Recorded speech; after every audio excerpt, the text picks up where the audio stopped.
Frozen food bisa menjadi solusi bagi yang sibuk dan gak sempat menyiapkan makanan. Apalagi menghidangkan frozen food jauh lebih praktis daripada menyiapkan makanan dari bahan mentah. Tapi jangan sembarangan pilih frozen food ya. Harus tetap memperhatikan nutrisi dan masa simpannya. Unyil punya info soal berbagai makanan beku siap santap nih. Selengkapnya di episode Frozen Licious hari ini. Yuk kita kemon!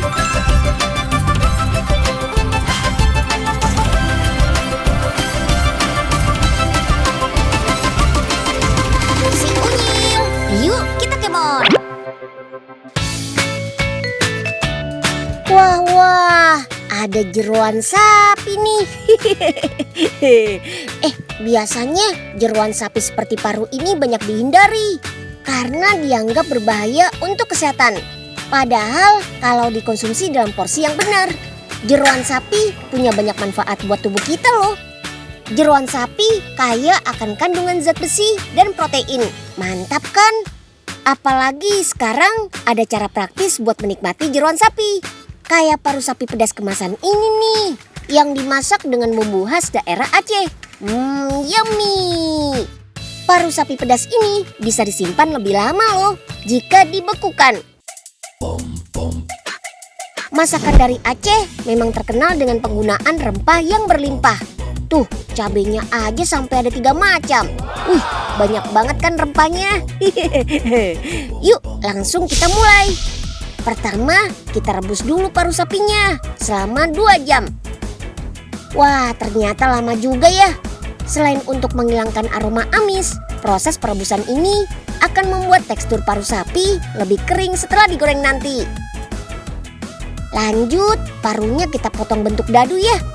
Proses perebusan tadi juga mempermudah proses pemotongan ini. Tekstur parunya jadi tidak terlalu alot untuk dipotong. Oke deh, waktunya kita goreng parunya. Sreng. Wah, lumayan lama nih gorengnya. Bisa sampai 1 jam. Pokoknya sampai parunya berwarna gelap dan teksturnya menjadi kering. Sekarang kita tumis bumbunya yuk. Ada bawang putih dan bawang merah, lengkuas dan jahe. Lalu ada daun salam dan daun jeruk. Untuk mengolah 14 kg paru sapi, bisa menghabiskan 10 kg bumbu rempah. Cabenya sendiri aja bisa sekitar 7 kg. Mantap nggak tuh? Selain memperkaya rasa, rempah ini juga berguna untuk menghilangkan aroma amis pada paru sapi. Lanjut deh, kita masukkan parunya. Aduk terus sampai bumbu merata dan meresap. Saatnya packing nih. Kalau mau disimpan lebih lama, paru sapi pedas ini bisa dibekukan dalam freezer kok. Dalam kondisi beku bisa tahan selama 3 bulan.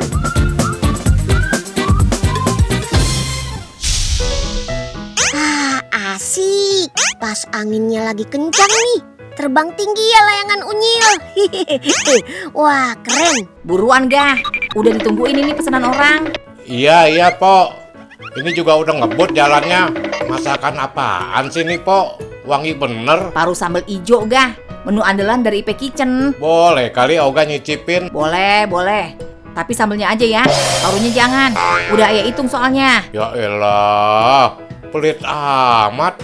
Nggak sekalian biji cabenya dihitung. Udah buruan. Cerewet banget sih bang.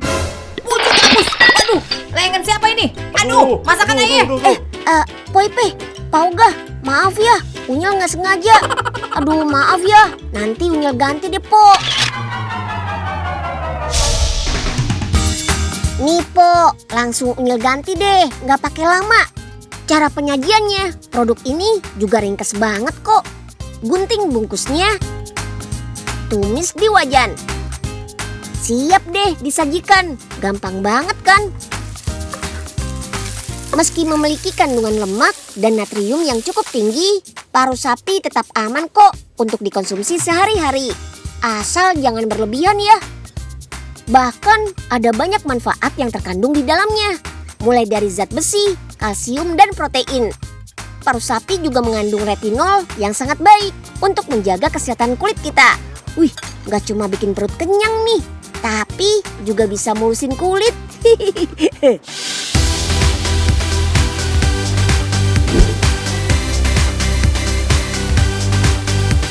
Frozen food yang satu ini sudah praktis bisa diolah jadi berbagai santapan lagi. Katanya cikua yang mirip dengan bakso ikan ini jadi salah satu rahasia kecerdasan dan umur panjang orang Jepang loh. Iya, makanan ini memang berasal dari Jepang. Tapi sudah ada pabrik yang bikin kok di Indonesia. Soal nutrisi gak usah ragu deh, karena terbuat dari ikan. Jadi kaya kandungan asam amino yang bagus untuk perkembangan otak kita. Langsung saja deh kita lihat proses bikinnya. Yuk kita kemon. Ikan yang dipakai untuk membuat cikua adalah ikan laut jenis kuniran dan suwangi, atau dikenal juga dengan ikan mata goyang. Lucu ya namanya. Daging ikan-ikan ini harus dihaluskan dulu ya, sampai menjadi kayak gini nih. Orang Jepang menyebutnya surimi. Nah, sekarang waktunya masukkan bumbu-bumbunya nih, biar rasa cikuanya nanti makin yahut. Ada gula, tepung, garam, dan bumbu-bumbu lainnya. Terus tambahkan air dingin ya, biar surimi dan bumbu-bumbunya bisa melekat. Oh iya, teman-teman tahu nggak kenapa anak-anak kayak kita suka disuruh makan ikan, terutama ikan laut? Soalnya ikan punya kandungan asam amino yang banyak, karena kan hidupnya di air asin. Nah, asam amino itu jenis protein sederhana yang diperlukan otak kita, biar bisa bekerja dengan baik. Jadi kalau mau dipakai mikir, otak kita harus dikasih asam amino yang banyak-banyak tuh.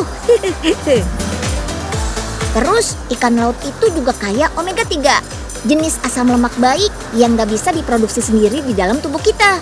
Adanya cuma di makanan laut kayak ikan gini. Nah, omega 3 itu bagus banget buat perkembangan otak anak-anak kayak kita di masa pertumbuhan. Wah, lihat cikuanya sudah dicetak tuh teman-teman. Bentuknya memang mirip tabung gini ya. Butuh waktu sekitar 30 menit, mulai dari mencetak adonan sampai ke pembakaran cikuanya. Wah, keren ya, warnanya bisa berubah. Rahasianya pas pembakaran terakhir. Yang dibakar cuma bagian tengahnya saja, makanya ada garis coklatnya kayak gini. Kalau di Jepang sana, cikua diolah dengan banyak cara. Ada yang dibikin kuah atau cuma direbus gitu aja. Soalnya cikua ini rasanya sudah gurih. Dulu cikua ini termasuk makanan yang harganya mahal banget loh. Cuma bisa dinikmati pas acara tahun baru saja. Tapi karena banyak yang suka, sekarang mulai banyak yang membuat dan bisa dinikmati kapan saja. Cikua juga enak kalau dikombinasikan sama udang. Cikua rebus tinggal kita kasih deh isian daging udang yang sudah dihaluskan. Dijamin rasanya makin gurih, rih. Rasanya juga kenyal kayak bakso tuh.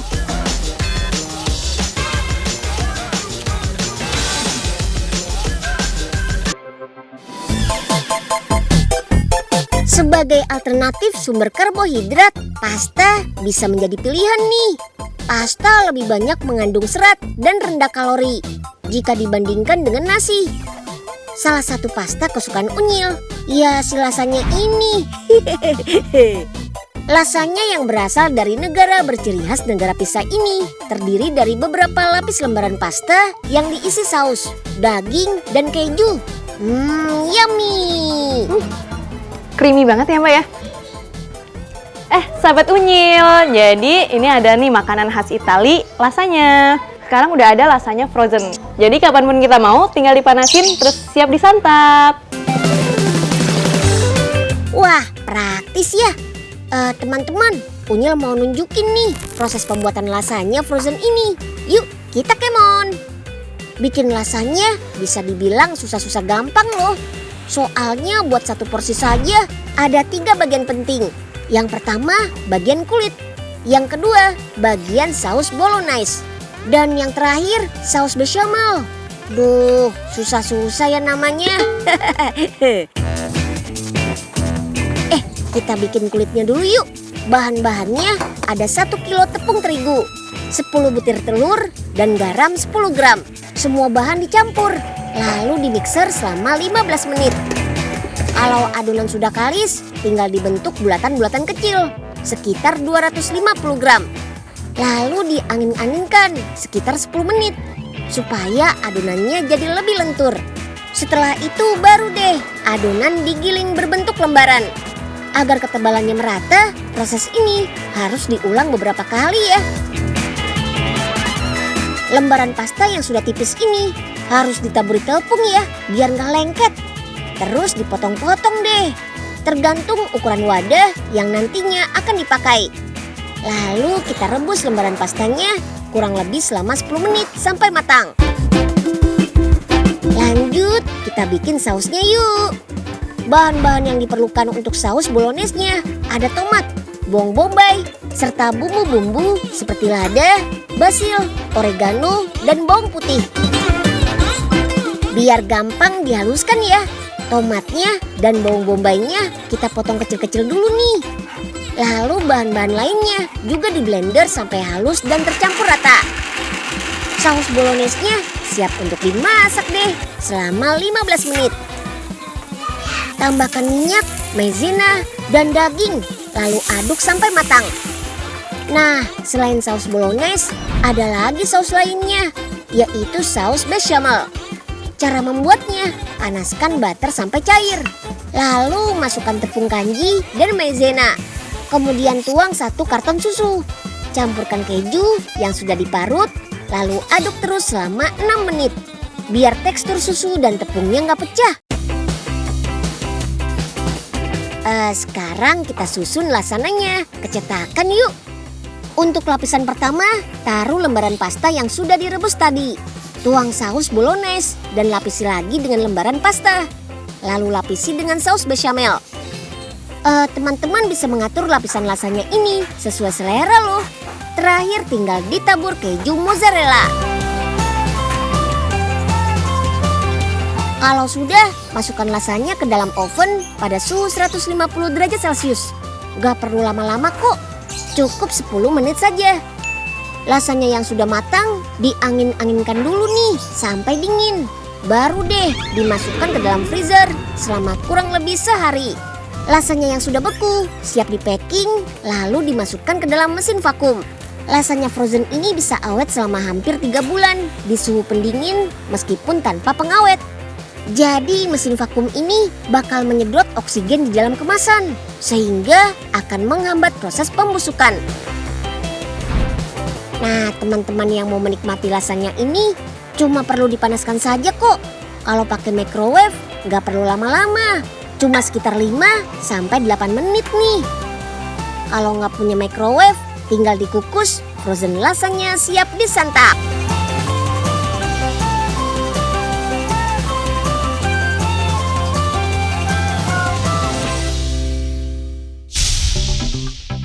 Nah, Nyil, ini nih mesin bikinan Profesor akhirnya jadi juga. Mesin pembeku. Wih, keren Prof. Buat bekuin apa nih Prof?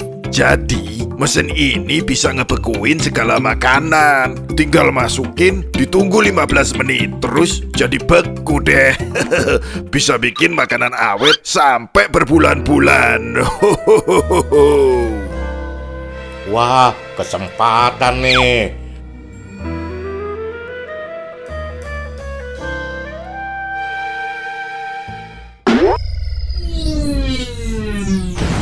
Aduh, ini sih bukan mesin pembeku makanan namanya. Malah jadi kosong gini. Aduh.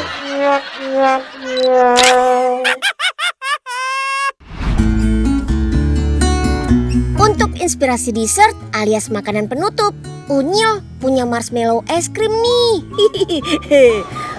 Biasanya sih marshmallow disantap langsung aja ya. Tapi di Bandung, marshmallow-nya disulap jadi es krim.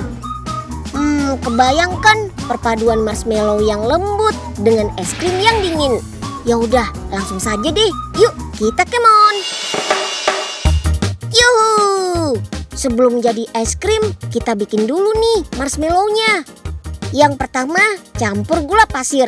air, dan sirup jagung.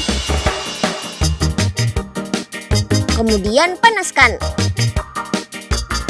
Untuk membuat marshmallow, kita pakai campuran gelatin nih. Gelatin adalah senyawa turunan dari protein yang terbuat dari tulang hewan. Dalam industri makanan, gelatin berfungsi sebagai pembentuk, pengental, dan perekat. Oh iya, untuk gelatin dalam makanan harus dipastikan kehalalannya ya.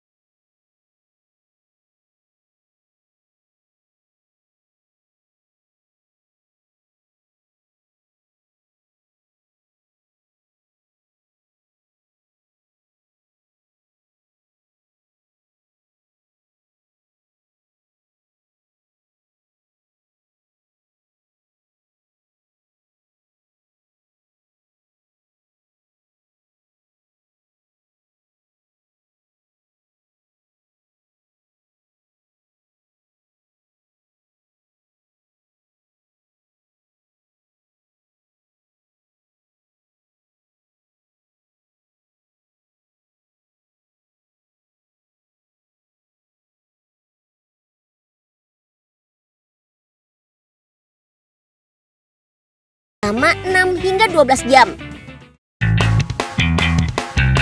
Nah, waktunya kita cetak marshmallow es krim. Ayo, kita tuang adonan ke dalam cetakan. Nah, sekarang kita masukkan es krimnya. Marshmallow es krim ini punya 10 jenis rasa loh. Favoritnya vanilla cookies dan coklat.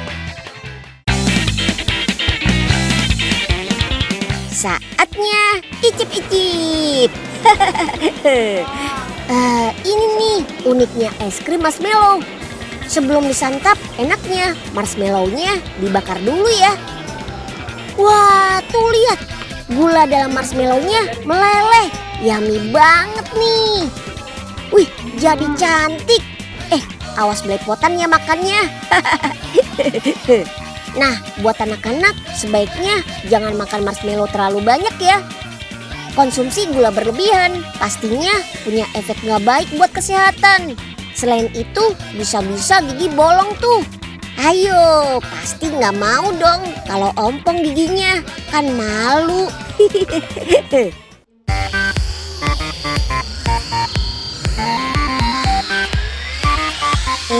Ini bukan es krim ya, tapi brownies. Sama seperti makanan beku pada umumnya, brownies beku ini juga bisa disimpan lama di dalam freezer.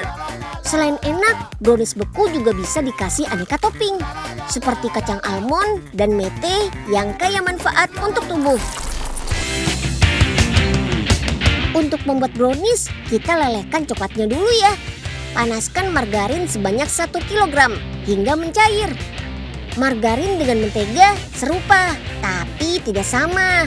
Kalau mentega berasal dari lemak hewan.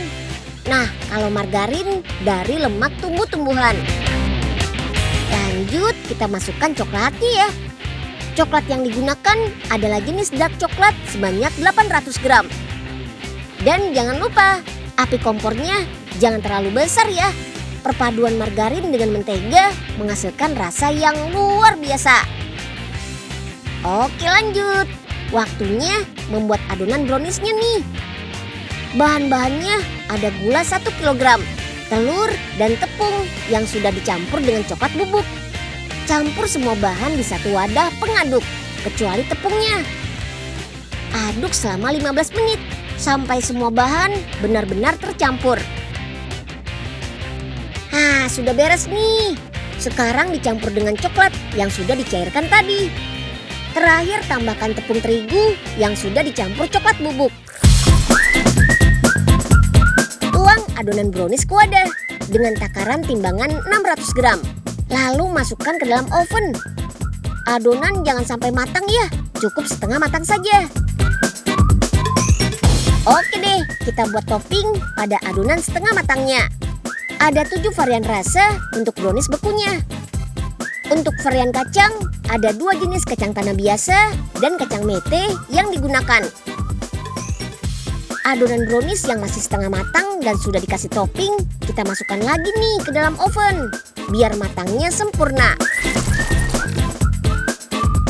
Asik, browniesnya sudah matang. Potong adonan brownies jadi 10 bagian. Setelah terpotong, waktunya yang paling unik nih. Tancapkan stik kayu ke setiap bagian brownies yang terpotong. Stik kayu ini mirip stik es krim kan? Nah, ini nih yang membuat brownies ini berbeda dengan brownies lainnya. Masukkan setiap potongannya sesuai label varian rasanya. Bahan yang digunakan ini aluminium foil, berguna untuk mempertahankan suhu supaya tetap stabil. Nah, masukkan ke dalam freezer atau pendingin dengan suhu minus 18 derajat Celcius. Jika tanpa pendingin, brownies ini bisa bertahan selama 10 hari. Dan jika di dalam pendingin, bisa sampai 3 bulan loh. Menyantap browniesnya juga gampang kok. Tinggal pegang gagang kayunya, kayak makan es krim. Seru loh. Walaupun dalam keadaan beku, teksturnya tetap kenyal dan dinginnya berasa.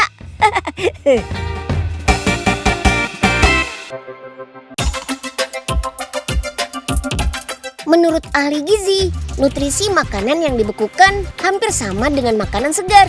Hanya saja tekstur makanan beku tetap akan berubah jika dibandingkan dengan makanan segar. Meskipun praktis, menyantap makanan beku nggak boleh terlalu sering juga ya. Sebaiknya sih pas lagi kepepet aja. Karena bagaimanapun nutrisi dari makanan segar jauh lebih baik untuk tubuh kita. Oke deh, sekian dulu ya tayangan si Unyil hari ini. Sampai jumpa.